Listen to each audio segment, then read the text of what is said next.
Hi, Wisdom Tree Preschool. Today we're going to learn how to tack English and Western saddles on a horse. Demi's smiling as she's getting ready for her ride.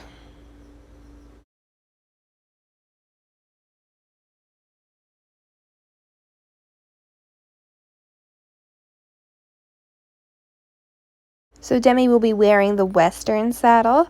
So first we have to put on her saddle pad. It's very big and square. We have to make sure it sits right on top of her withers, which are right above her shoulders.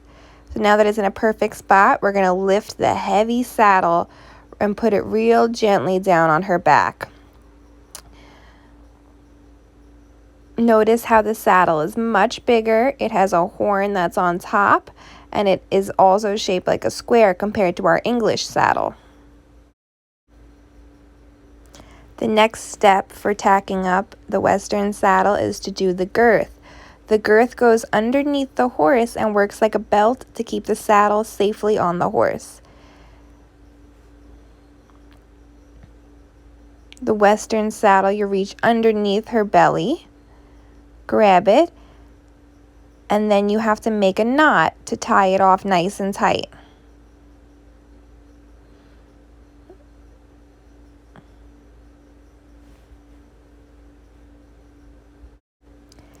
After the girth knot is created, you have to make sure it's nice and tight so you don't fall off.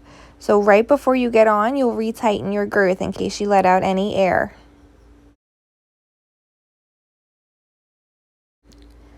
Western saddles are used for many different types of riding.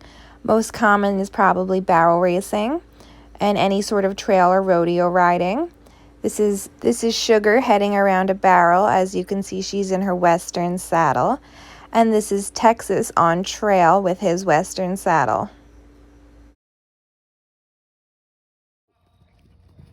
Here's an example of the Western saddle at work while she barrel races. You can see her grab the horn around one of her turns. There you go. The bigger saddle offers more support, so she's more secure in the saddle as these horses gallop to the finish. Okay, you're now pushing them up on it. The first step to tacking up an English horse is to put on the schooling pad. This helps keep the white pad that's on next clean. It goes all the way up to the top of the withers. Next step is the fleece pad. This is also known as a showing pad. Right on top of the schooling pad goes the fleece pad. It follows the same pattern as the other one did, right on top of the withers. After both those pads, you put on your English saddle. Notice how different it looks in the Western saddle. It's much smaller. The stirrup straps are thinner and there's no horn.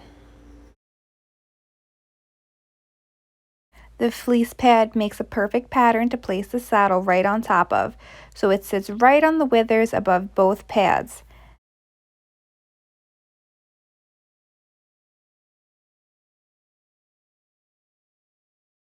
After the saddle is on, you have to secure it with your girth. The English girth looks a lot different than your Western girth. It has buckles on both sides that you secure, making sure it's not too tight at first, and then right before you get on, you have to tighten it back up.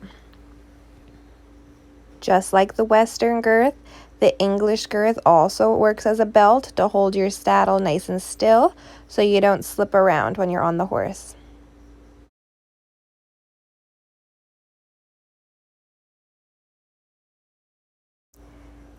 Now that he's all tacked up, Ringo is ready for his English riding lesson. When you ride English, most of the time you practice jumping like this.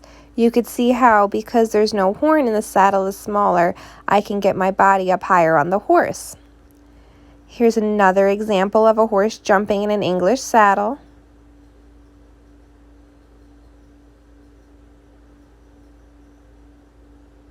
The thinner saddle is lighter for the horse, making it easy for him to carry the rider over the jumps. Here is Fleetwood in his English saddle. And Thor jumping in his English saddle. Thank you guys for watching. We'll see you guys next week.